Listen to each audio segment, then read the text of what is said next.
warahmatullahi wabarakatuh. A'udzu billahi minasyaitonir rajim. Bismillahirrahmanirrahim. Raditu billahi rabban wa bil islami dina wa bi Muhammadin nabiyyan wa rasulah. Rabbi inni ilma warzuqni fahma. Amin. Bapak, ibu-ibu lan adik-adik sedaya, monggo pengawasan PMC wonten ing dalem menika dipunwiwiti. Saderengipun pengawasan dipunwiwiti, monggo langkung rumiyin sareng-sareng mengucapkan puji syukur alhamdulillahirabbil alamin wonten ngarsa dalem Allah Subhanahu wa taala ingkang sampun maringi kathah sanget mapinten-pinten kenikmatan kesehatan, kesempatan iman lan Islam dumateng kita sedaya sehingga saged nindaki pengawasan wonten ing dalem menika. Moga pengawasan tinggal kita pikak sarengan kanthi maos doa. Bismillahirrahmanirrahim. Saderengipun midhangetken pengawasan monggo sareng-sareng maos surat Al-Fatihah langkung rumiyin kula dherekaken. A'udzu billahi minasy syaithanir rajim. Bismillahirrahmanirrahim. Alhamdulillahi rabbil alamin. Ar-Rahmanir-Rahim. Maliki yaumiddin. Iyyaka na'budu wa iyyaka nasta'in. Ihdinas siratal mustaqim. Siratal ladzina an'amta 'alaihim ghairil maghdubi 'alaihim waladdallin.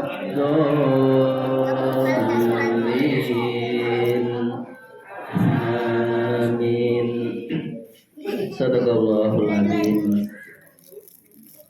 Bapak, Ibu, lan adik-adik sedaya untuk acara salajengipun inggih menika pengawasan ingkang badhe pun asta panjenenganipun Bapak Ustadz Ahmad Alwanto SHI saking Yogyakarta.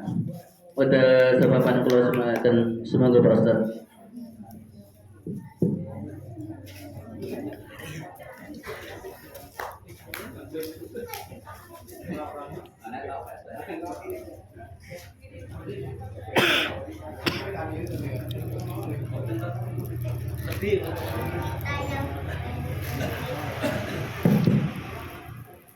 Bismillahirrahmanirrahim.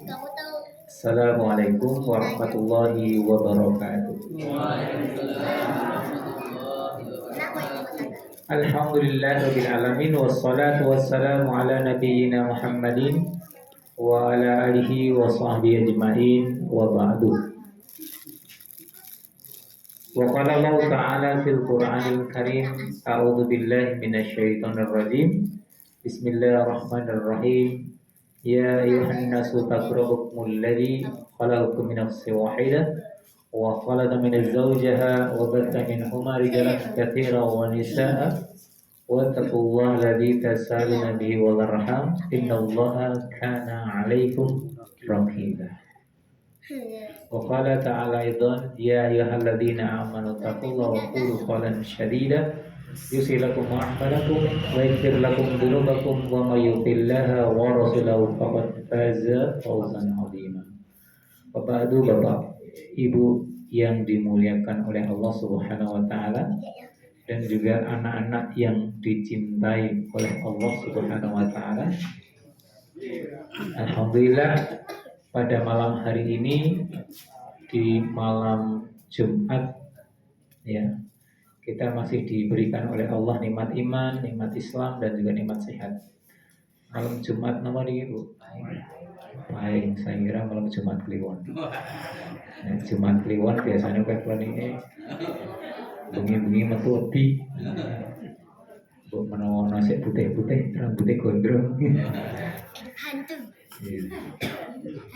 Jadi kadang-kadang kalau malam Jumat Kliwon itu seolah-olah masyarakat nontonnya wedi. Pokoknya nek ana wong dianggap ahli agama terus nyuwun ngapunten di pojokan iki kok klambi abang, rambutnya dawa, matanya abang ana siunge. Wah, langsung mesti terus nganggep wah iki kiai ini seperti tenan. Gino, apalagi kalau misalnya sudah ini saya kasih minuman, kalau habis diminum insya Allah setelah itu bisa ngomong bahasa Arab. Atau misalnya dia gawa sekolah Arab, air zam-zam. Kapan-kapan kalau dibawain air zam-zam dari Arab sambil komentar, ini bar muncul ini sakit kan nanti ke bahasa Arab. Alhamdulillah itu. Ya, alhamdulillah gitu. Kalau saya didapat oleh-oleh yang umroh itu ada dapat kurma, paling kurma aja. Wah ini kita bar mangan kurma terus iso ngomong bahasa Arab. Nek ngono kita seneng banget nih. Rasa nggak ada nggak perlu ada kursus bahasa Arab. Nah, Bapak Ibu yang dimuliakan oleh Allah, alhamdulillah di malam Jumat ini ya, malam Jumat Pahing, kita masih diberikan nikmat iman, nikmat sehat ya. Semoga di malam hari ini Allah memberikan berkah buat kita semuanya. Semoga yang sakit bisa disembuhkan oleh Allah, yang rezekinya seret semoga dimudahkan. Kemudian yang belum menikah, semoga segera dapat calonnya yang soleh dan soleha. Nek calonnya lanang, muga-muga gede dhuwur kaya Werkudara.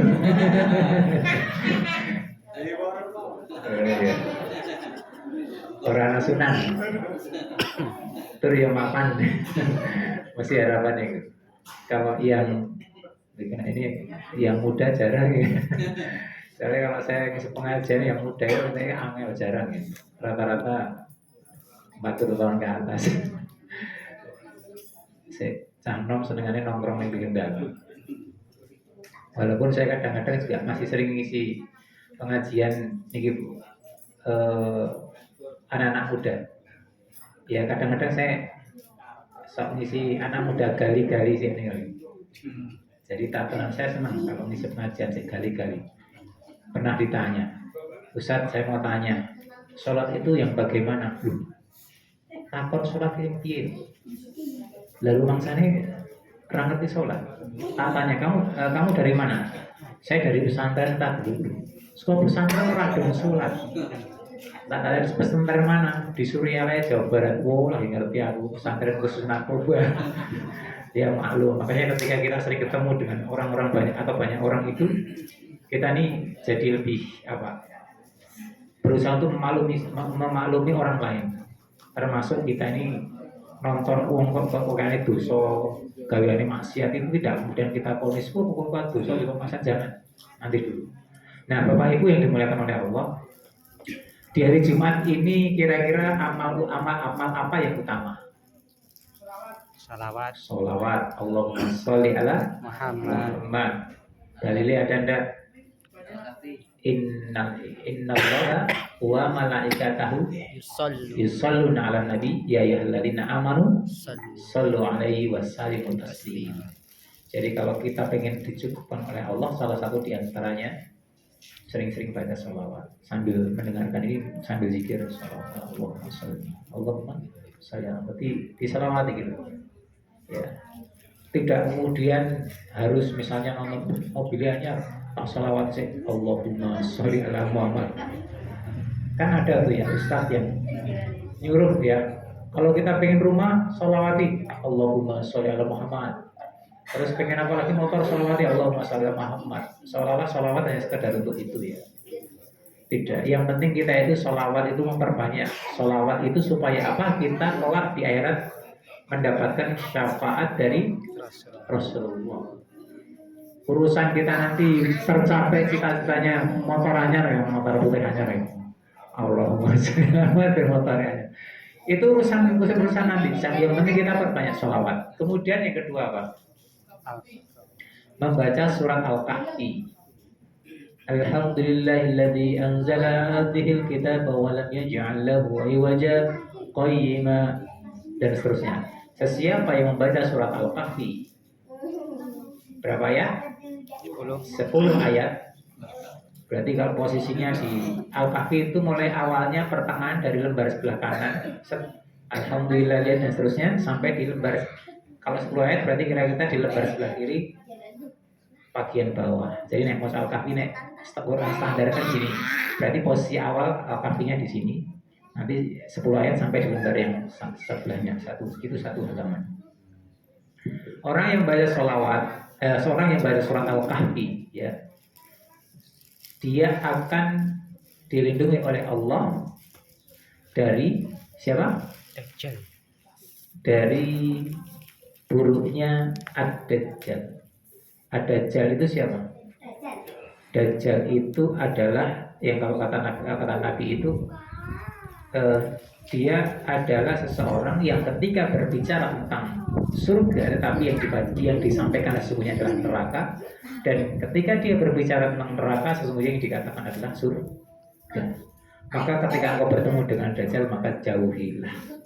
Dan tempat yang selamat salah satu di antaranya dari Dajjal itu adalah sekitar Masjidil Haram.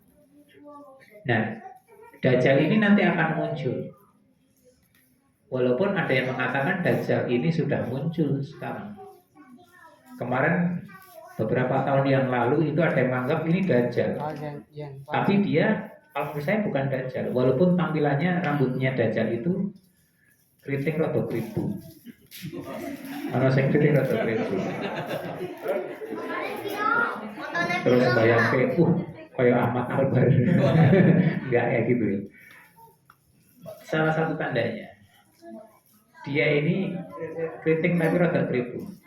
Tapi ini mirip seperti salah seorang tokoh di India namanya Sai Baba. Sai Baba itu saya punya bukunya, buku Sai Baba ini. Sai Baba ini orang yang berasal dari India dan dia punya pengikut jumlahnya sekitar 70.000 dan mereka berpakaian berjubah oranye dengan berkepala pelontos. Mereka menganggap Sai Baba ini ya kayak semacam dewa atau ya kayak Tuhan, karena disebutkan di dalam buku itu Sai Baba ini seolah-olah punya mukjizat. Sementara antara mukjizat, karomah, apalagi sihir, maunah, irhas itu punya pengertian yang berbeda. Seolah-olah mereka menganggap Sai Baba ini punya mukjizat. Padahal mukjizat itu hanya diberikan khusus kepada Nabi dan Rasul. Maka kalau ada ustadz atau kiai mengatakan ini ada mukjizatnya, oh berarti dia tidak paham apa itu namanya mukjizat, apa itu karomah, apa itu sihir, apa itu irhas, apa itu maunah. Kalau kiai ngomong ini mukjizat tuh, oh mukjizat itu khusus untuk Nabi dan Rasul. Ngaku-ngaku lah mukjizat. Apalagi di KR itu ada Anda yang mendapatkan mukjizat. Nah itu keliru. Ya, mukjizat itu adalah satu kelebihan yang berasal dari ajzu. Ajzu itu melemahkan. Mukjizat itu adalah satu kelebihan yang Allah berikan khusus kepada Nabi dan Rasul. Maka setiap kita tidak akan bisa mendapatkan itu. Nah kata orang-orang itu mengatakan bahwa Sai Baba ini adalah semacam itu, dia punya mukjizat. Dan di dalam buku itu disebutkan dia ini mampu mengeluarkan vibuti. Sebagaimana Rasulullah mampu mengeluarkan air dari jari jemarinya. Mukjizatnya Nabi itu kan salah satu di antaranya mampu mengeluarkan air dari jari jemarinya sehingga digunakan wudhu oleh para sahabat. Sementara dia mampu mengeluarkan vibuti. Apa vibuti? Vibuti semacam tepung yang keluar dari tangannya. Diginikan ini matu tepungnya. Ini kalau misalnya ketemu ibu-ibu seneng.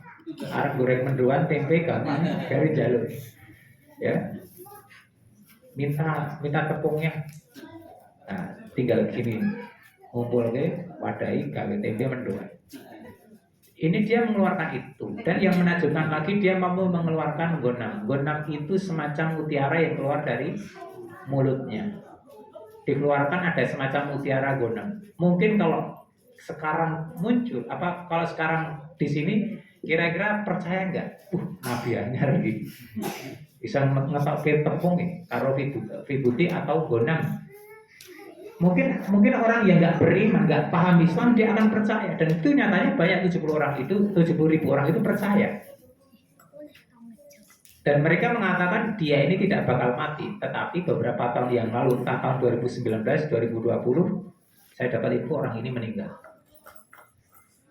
Ya, jadi Tuhan kok mati? Berarti sama dengan makhluknya dong.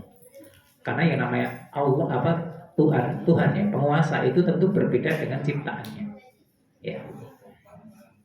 Nah, Dajjal ini akan muncul suatu saat, dan ini termasuk di antara 10 tanda-tanda hari kiamat. Salah satu di antaranya adalah munculnya Dajjal. Nah, bagaimana kita bisa berlindung dari situ? Dari Dajjal, masih Dajjal itu? Apa yang bisa kita lakukan? Salah satu di antaranya apa? Berdoa. Apa doanya? Biasanya dibaca menjelang salam setelah atahiyat akhir. Apa? Allahumma inni a'udzubika min azabi jahannam wa min adzabil qabr wa min syarri fitnatil mahya wal mamati wa min syarri fitnatil masihid dajjal. Yang pertama, ini besok kajian ini akan saya bahas di Masjid Al-Firdaus ya. Temanya berlindung dari 5 fitnah ini. Yang pertama, fitnah berlindung dari neraka jahanam. Ini neraka yang paling bawah, inti P ya. Yang kedua, berlindung dari azab kubur. Ini pasti kita lalui. Ada yang tidak melalui azab kubur atau kuburan? Karena syarat untuk masuk ke surga kudu meninggal terlebih dahulu. Azab kubur. Ada yang pengen ke surga duluan ini? Jangan-jangan ada yang pengen ke surga duluan. Ya, azab kubur ini pasti kita lalui. Ya, yang ketiga apa? Min syarril mahya ya. Berlindung dari keburukan kehidupan. Kita ini sedang hidup nih, tapi kita pasti mengalami yang namanya fitnah, itu biasa. Kemudian wal mahya ya, ini fitnah yang namanya kematian. Kematian itu tergantung dengan kebiasaan yang dia lakukan. Jadi orang itu nanti husnul khotimah atau sul khotimah itu bergantung dengan kebiasaan yang dia lakukan. Maka sebenarnya husnul khotimah atau sul khotimah itu takdir Allah. Cuma caranya paling tidak kita bisa memilih. Karena seseorang akhir hidupnya itu bergantung dengan kebiasaannya. Maka merujuk dalam satu buku yang ditulis oleh Ibnu Qayyim al-Jauziyah tentang buku yang berjudul Malam Pertama. Nek ketemu atau mendengar malam pertama, kira-kira apa pikirannya? Malam pertama mantenan gitu. Padahal malam pertama ada lanjutannya, malam pertama di alam kubur. Hukumnya itu bukan malam pertama itu kan, tapi malam pertama di alam kubur. Di situ disebutkan kematian golongan hitam dan golongan putih. Di dalam buku itu saya simpulkan aja bahwa kebiasaan seseorang itu akan sangat memberikan pengaruh atau dampak ketika saat dia sakaratul maut. Ketika orang ini terbiasa ngaji, maka biasanya Allah akan matikan dia dalam keadaan yang nggak jauh dari situ. Orang ini terbiasa membaca Quran, maka dia tidak akan jauh dari situ. Di Turki ada seorang imam yang meninggal dalam keadaan setelah memberikan permen bagi anak-anak yang bisa tertib di masjid. Jadi imam bayi seperti itu, nonton anak-anak pada soleh, dikasih, dia selalu bawa permen, langsung ngasih hadiah buat anak-anak itu. Tapi dilalai sebelum jadi imam itu, setelah ngasih permen itu tiba-tiba kemudian dia mau berdiri kemudian terjatuh. Kata orang-orang setempat, beliau meninggal sedang atau akan mengimami. Dan track recordnya seperti apa? Beliau selama 45 tahun menjadi imam di Turki dan Saudi Arabia. Artinya selama 45 tahun itu beliau tidak pernah terlambat sholat. Nah, ini golongan orang-orang sholat. Lalu golongan hitam ada seorang pedagang yang ketika ditawarkan oleh Ibnu Qayyim al-Jauziyah dikatakan dia bulan katakan la ilaha illallah, tetapi justru dia mengatakan tanah ini murah, dagangan ini dijual, rumah ini dibangun buat toko dan sebagainya. Rupanya sehari-harinya dia sibuk berdagang, lupa dengan Allah Subhanahu wa taala. Maka kita bisa milih nanti akhir hidup kita itu seperti apa bergantung dengan kebiasaannya. Nek kita senang ngaji, insya Allah nggak jauh dari situ. Ketika kita senang sujud, nggak jauh dari situ. Ketika kita senang membaca Quran, nggak jauh dari situ, Bapak Ibu. Nah, ini yang ketiga. Yang keempat tadi ya. Berarti yang kelima masih Dajjal tadi. Allahumma inni a'udzubika min adzabi jahannam wa min adzabil qabr wa min syarri fitnatil mahya wa min wal mamati wa min syarri fitnatil masiihid dajjal. Ini yang kelima.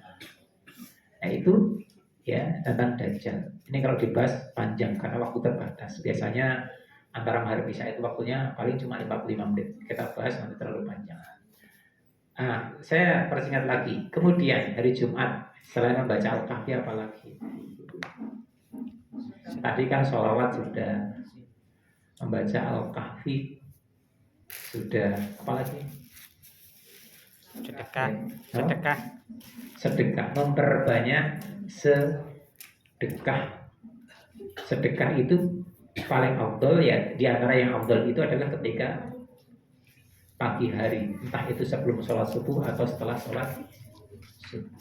Itu yang berbentuk materi.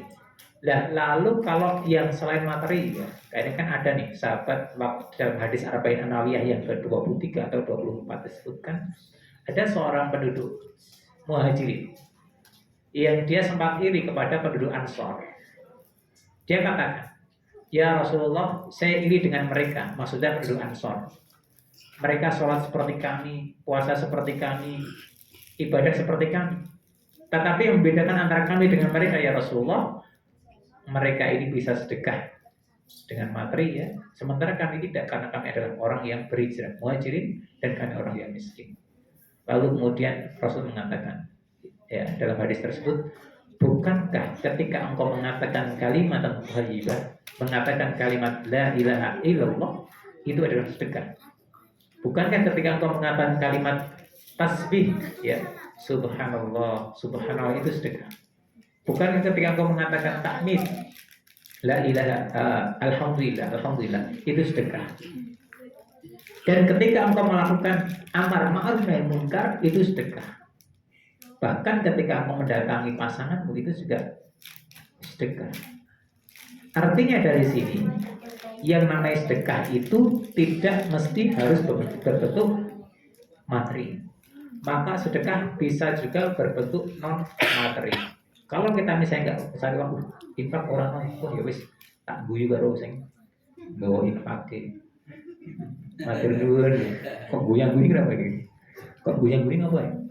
Lah kata Rasulullah tasamuka li wajhika syukur. Tersenyummu untuk saudaramu itu, atau tabasamu kali ahka saudaramu. Tersenyumnya kamu kepada saudaramu itu sedekah. Jadi kalau misalnya kita lali, wah nyun ngapunten Bu, kelangan gue mau gitu. Alhamdulillah itu sudah sedekah. Atau paling tidak kalau kita lewat di jalan gitu ya, nggak perlu bersenut, tebar-tebar sedekah. Jadi monggo pakai senyum. Nah, ini kan juga bagian Islam. Islam juga bagian dari ajaran Jawa juga kan begitu. Ya monggo sambil tersenyum, sedekah. Jalan pagi tebar-tebar sedekah. Jadi sedekah itu tidak harus berupa materi, tetapi juga bisa berupa senyuman. Atau juga bisa dengan tenaga.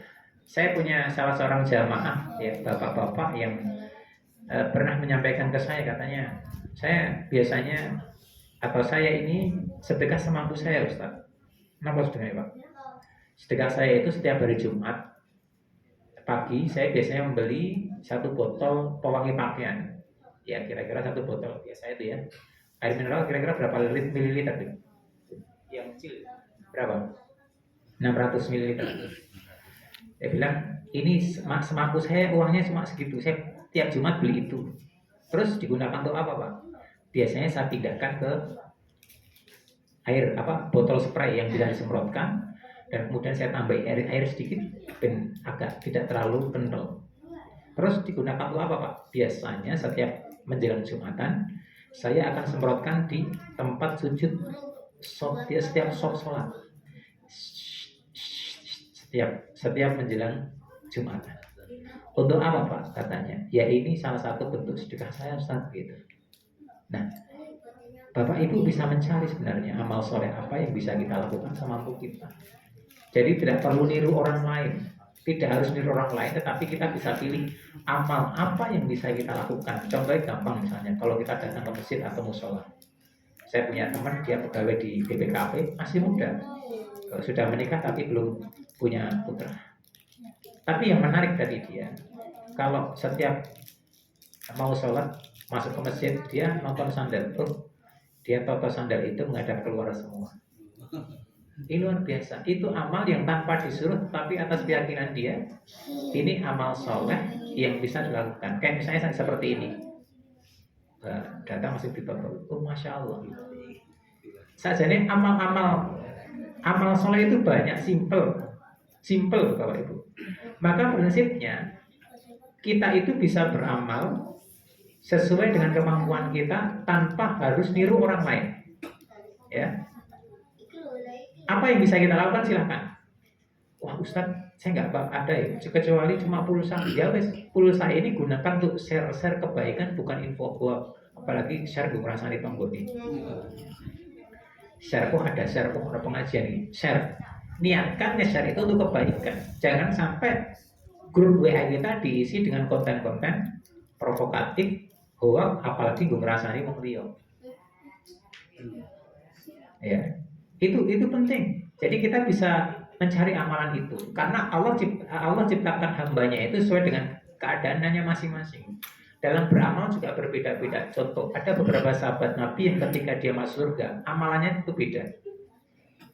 Semisal Bilal bin Rabah, orangnya hitam, rambutnya keriting kayak orang Afrika, bibirnya agak kayak orang Afrika itu. Tapi yang menarik, Bilal bin Rabah ini masuk surga. Jadi ukuran mulia seorang itu bukan diukur dari fisik, kecantikan, ketampanan, kegantengan dan sebagainya, apalagi jabatannya. Bukan. Tetapi orang yang mulia di sisi Allah itu lebih kepada takwanya. Sumber referensinya dalam surat apa ini? Al-Surat ayat berapa? 13. Bunyinya gimana? Ya ayuhan nas, tak pancing dulu. Ya ayuhan nas, apa? Wudu. Iya. A'udzu billahi minasyaitonir rajim. Bismillahirrahmanirrahim. Ya ayyuhan nas inna khalaqnakum min dzakarin wa untha waj'alnakum shu'uban wa qabaila lita'arafu. Inna akramakum 'indallahi atqakum. Innallaha 'alimun khabir. Ya Yohanes, wahai manusia, waja'alnakum su'uban wa qabaila lita'arafu. Kami jadikan kalian berbangsa-bangsa, bersuku-suku, lita'arafu, untuk saling kenal mengenal. Inna akramakum indallahi atqakum. Sesungguhnya orang yang paling mulia di antara kalian adalah orang yang paling bertakwa. Kalau dalam bahasa Inggris mungkin superlatif, kalau dalam bahasa Arab namanya isim tafdil. Yang paling mulia itu seperti apa? Yang paling bertakwa tadi. Bilal bin Rabah, orang yang dimasukkan oleh Allah ke dalam surga. Apa amal utama Bilal? Pertama, amal utama Bilal ini, beliau adalah seorang yang rajin menjaga wudunya. Jadi beliau berharap ketika dipanggil oleh Allah dalam keadaan sedang atau masih bersuci. Dan beliau yang kedua, ba'da wudu, biasanya beliau akan melanjutkan sholat 2 rakaat. Sholat 2 rakaat ba'da wudu itu bisa kita lakukan tanpa menunggu waktu adzan. Ya, ini termasuk amal sholat sunnah yang dibolehkan, yang bisa dilakukan sewaktu-waktu. Ya, sholat setelah wudu. Boleh. Ini Bilal lakukan itu. Dan yang kedua, amalan Bilal ini adalah beliau adalah seorang yang selalu atau termasuk orang yang suka memanggil orang lain untuk melakukan sholat. Mudaji muadzin. Ya. Maka dalam sirah disebutkan Bilal ini ketika beliau masih di dunia, sandal selopnya sudah terdengar di surga. Sandal itu misalnya di surga itu bayangan. Ya. Amalannya apa? Amalannya simpel tadi. Ini yang pertama dari sahabat Nabi. Kemudian ada lagi kisah Abdullah bin Amr bin As. Ketika bersama Rasul, tiba-tiba Rasul selalu mengatakan, sebentar lagi datang nih ahli surga, lewat satu orang. Besok lagi datang, lewat lagi, nenteng sandal.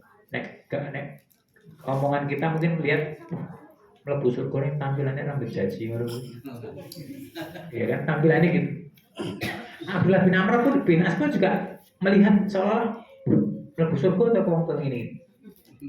Sampai kemudian dia penasaran, sehingga dia minta izin ke rumah orang itu. Ngakunya dia, saya sedang ada marah sama orang tua saya. Pokoknya berarti saya ada masalah sama orang tua saya, sehingga saya minta izin tidur di rumah.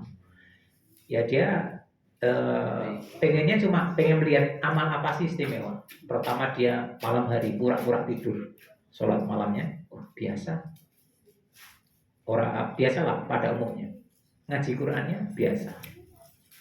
Sedekahnya biasa. Sampai hari yang ketiga, besoknya dia minta izin. Mohon maaf, saya sebenarnya nggak ada masalah dengan orang tua saya.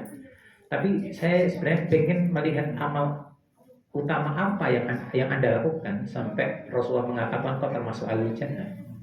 Orang ini mengatakan, sesungguhnya saya tidak punya amal istimewa kecuali setiap menjelang tidur saya selalu memaafkan dosa saudara-saudara saya yang telah menyakiti dan menzalimi saya.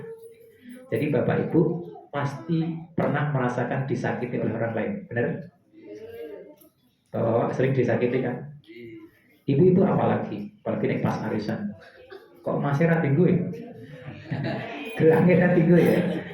Wah, ya kan? Atau mungkin pas kita adakan acara arisan atau apa, kadang-kadang diomongin kok teh orang kental, ya kan? Atau kok sebuahnya kok orang istimewa. Nah, gitu. Kita pernah disakiti, tetapi orang ini mengatakan, ketika aku mau tidur, saya selalu mendoakan, ya Allah, saya tidak ingin saudara-saudara saya tidur dalam keadaan masih membawa beban dosa. Maka ketika dia melakukan dosa kepada saya, ya Allah, ampunkan dosa-dosa mereka. Jadi seorang yang sudah suka memaafkan orang lain, apa sumber referensinya? Dalam Al-Quran, kebiasaan memaafkan ini. Udah mau azan. Dalam surat yang ketiga. Surat apa itu? Ali Imran ayat yang berapa? Biasanya dibaca pada saat sawalan. 35. Posisinya di lembar sebelah kanan bagian atas nomor 2. 35. 35. Nah, antara 33, 34. Nah, 34. Yang pertama kan wasari'u kan biasanya. Wasari'u maghfiratin dan alladzina yunfikuna fis-sarra'i wad-dharra'i wal kadhimina ghaid wal afina anin nas.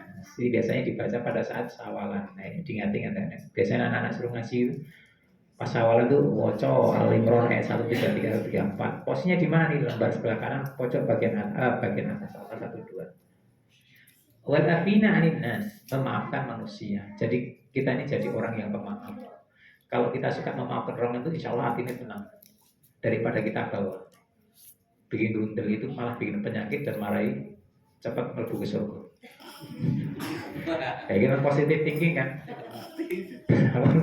Harus ngomong mati nanti gue ya. Wah, kaget meninggal.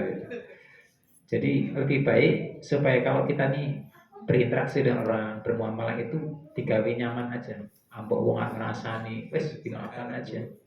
Saya maafkan. Kemudian yang kedua, amal orang ini katanya, setiap saya menjelang tidur, saya berusaha untuk mendoakan saudara-saudara saya.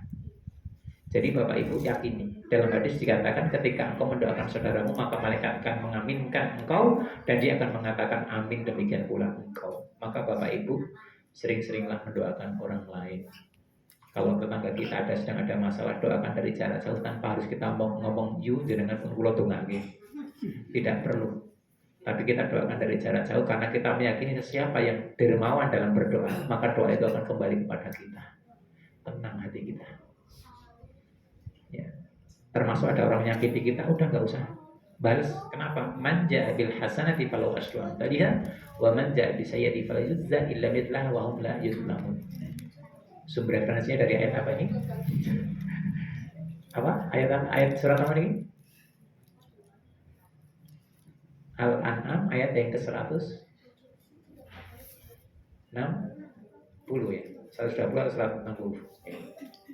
Sesiapa yang berbuat baik maka Allah akan balas dengan 10 kali lipat kebaikan, dan sesiapa yang berbuat buruk maka Allah akan balas dengan keburukan yang sama. Jadi kalau ada orang yang ngerasani malah kita bilang matur nuwun nggih sudah ngasih pahala kepada saya. Ada orang fitnah kita, terima kasih sudah ngasih pahala kepada saya. Ya. Karena orang yang pertama ya tadi tentang mendoakan orang. Doa yang dikabulkan oleh Allah, diistijabah oleh Allah, salah satu diantaranya adalah doa dari saudaranya untuk saudara yang lain bil ghaib tanpa sepengetahuannya. Dan kalau kita pahami ada malaikat yang mendoakan, otomatis ketika kita terbiasa mendoakan orang lain, yang pasti doa itu kembali kepada kita. Yang doakan kita langsung malaikat. Maka banyak-banyaklah berdoa. Kemudian yang kedua tadi, ketika kita disakiti, nggak perlu balas, nggak perlu dilebokkan hati, urusan dunia gampang, dari simple. Karena orang yang disakiti itu sebenarnya sedang didolimi oleh orang lain. Pertanyaan dari saya, kita ini dalam hidup lebih banyak disakiti, tersakiti, atau kita ini dalam hidup lebih banyak nelongsone apa senangnya? Coba saya mau tanya. Kita ini dalam hidup ini lebih banyak nelongsone apa senangnya? Senangnya. Lebih banyak disakiti atau tidak? Lebih banyak disakiti apa? Saya yakin setiap kita itu tidak tiap hari disakiti oleh orang lain. Betul nama betul?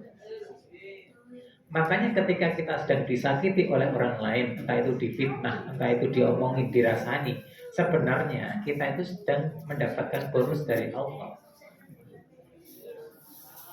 Jadi kita dulu dirasani, alhamdulillah kita sedang dapat bonus. Kenapa? Karena berarti ketika kita sedang disakiti itu kita termasuk diantara orang yang dizalimi. Maka ada doa yang ketika seorang berdoa kepada Allah yang pasti doanya dikabulkan oleh Allah. Yang pertama, doa orang tua untuk anaknya.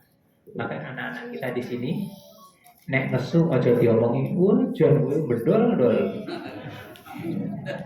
Yo, nggak boleh. Tapi ketika kita marah, alihkan yang awal negatif jadi positif. Wah, gue mecahke gelas ya, muga-muga tadi jenderal yang sholat.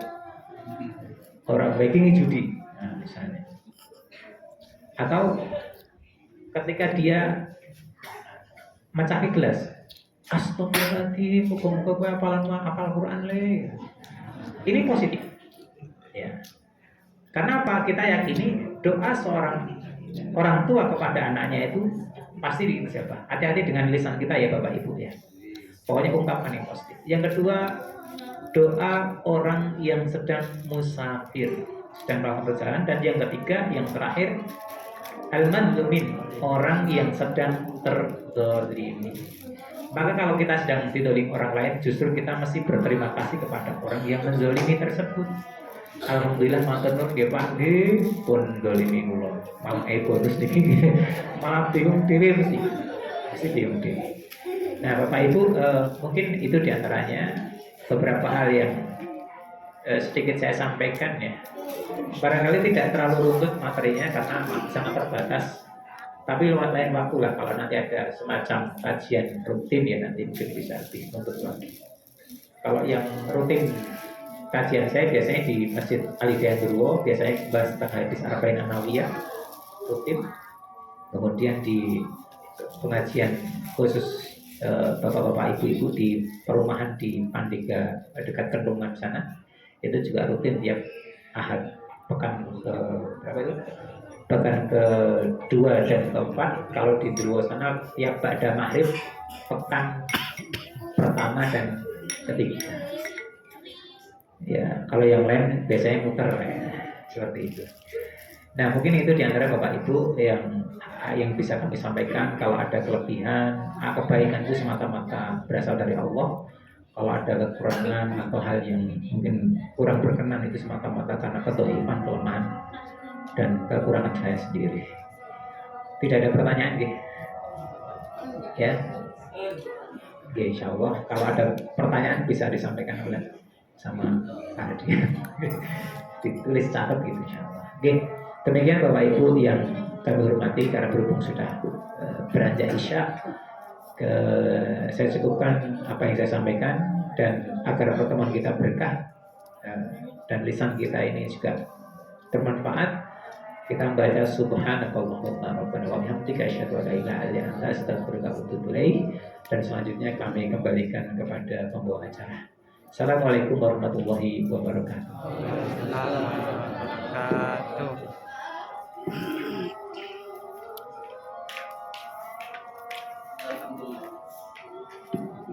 Alhamdulillahirrahmanirrahim. Kula aturaken panuwun dumateng Bapak Ustaz Ahmad Alwanto SHI saking Yogyakarta.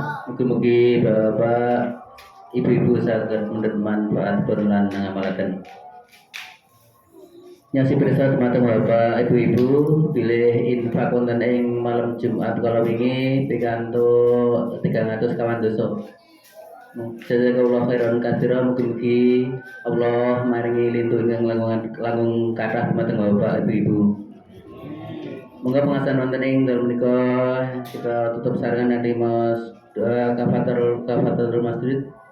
Karena alhamdulillah subhanaka Allahumma bihamdika asyhadu an la ilaha illa anta astaghfiruka wa atubu ilaik. Alhamdulillahirabbil alamin. Wassalamualaikum warahmatullahi wabarakatuh. Satu.